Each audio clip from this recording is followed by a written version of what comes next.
With any board game or card game that's worth playing, there's gonna be a learning curve, and this one is no exception. It is a super fun board game we were sent to review a while ago, and we're loving it. This is the Giiker Super Ludo game. This video is gonna show you all of the really fun aspects of this game and kind of be a cheat sheet for you of how to play. So let's go. Here's the manual, which has all the detailed instructions inside. Here is our gorgeous board game. This game is a bit like Trouble, but has a bunch of extras. So first, you gotta make sure to add the batteries because that's how you roll the dice. All the game pieces are locked away in here, which is nice. So here they are. Hold to turn on your crystal ball.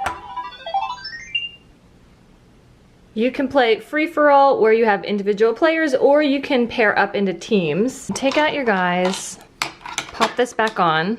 And this is your base. So you're gonna put them here. You roll the dice. You need a 5 or a 6 to get out of your base into your starting zone. So I got a 6. I'll move to the starting zone, and a 6 means you can roll again.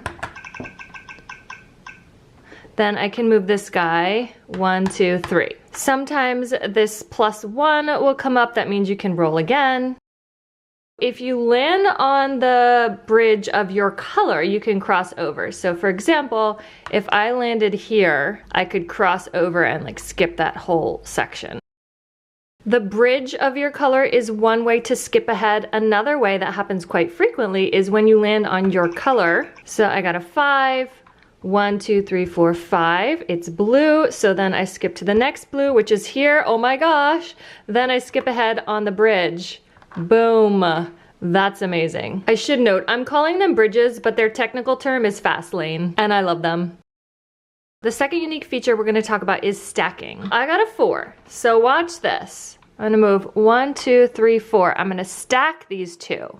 No other colors can go past us. We're blocking. But if he gets a 3 and lands exactly on top of us, then he can send us home. So that's the cool thing about stacking. You can block the path, but if someone lands directly on the spot where you're stacked, then you go home. The hitting feature is pretty standard. I got 5, 1, 2, 3, 4, 5. Send him home, of course. Even if they're stacked, remember? Some of these other ones are a little more confusing, so let's see what happens when we get those. Ooh, teleport. This teleport spot lit up. It could be in a different spot each time it comes up. With teleport, you can choose. So I'm blue and I rolled the teleport. I can choose either teleport one of my players here to the lit up teleport spot, or I can go by the number of the dice. So whichever one's gonna benefit you best. And remember, they're only players that are on the board, not the ones in your base. So for me, going to the teleport would mean going past the finish. So I wouldn't want to do that. I would just go by the dice here and go 1, and then boom, that would be over the fast lane. Good choice. Ooh, a meteorite hit. If you have a player on one of the red spots, they got hit by a meteorite and they have to return to the starting zone. We are clear here, but let's say, for example, if green was here, he would be sent back to the starting zone, and then on the next turn, he could start into the orbit again. This one is exchange. Exchange your craft to any other craft in the orbit. So this is your orbit. So we would just exchange these two since they're the only ones we have in the orbit at the moment. But if you have more pieces on, you can choose which one to switch with. Swirl. Purple lighting spots indicate swirl positions. Any crafts in the swirl cannot move. So if you are on a purple spot, you kind of lose a turn. Let's say blue was on a purple spot, then I can't go. So then green is gonna go, and that swirl stays on for a couple of turns.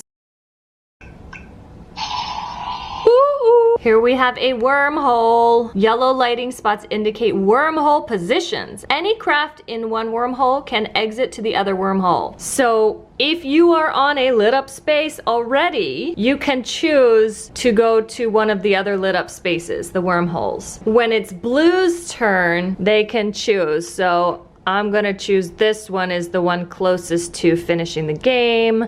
Boom. You can only move if you're already in the wormhole at the beginning of your turn. And after exiting the wormhole, you can't move again until your next turn. On a 6, you get to roll again.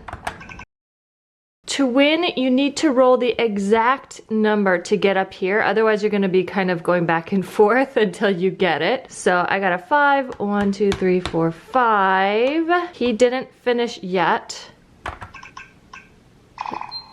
Then I got a 4. 1, 2, 3, 4. See how I went up and back? Oh, there we go. Got a 1. This space at the top, you push it, and that records that your first guy's gotten home. Then you take him out. 1, 2, 3, 4. This guy got home. Push it again. There's your second guy done. And now we'll say this guy is gonna get home. 1, 2. You push it. And there, blue team just won. Yay! Giiker Super Ludo game is super fun for 2 to 4 players individually or in teams. We are loving it and know you will too.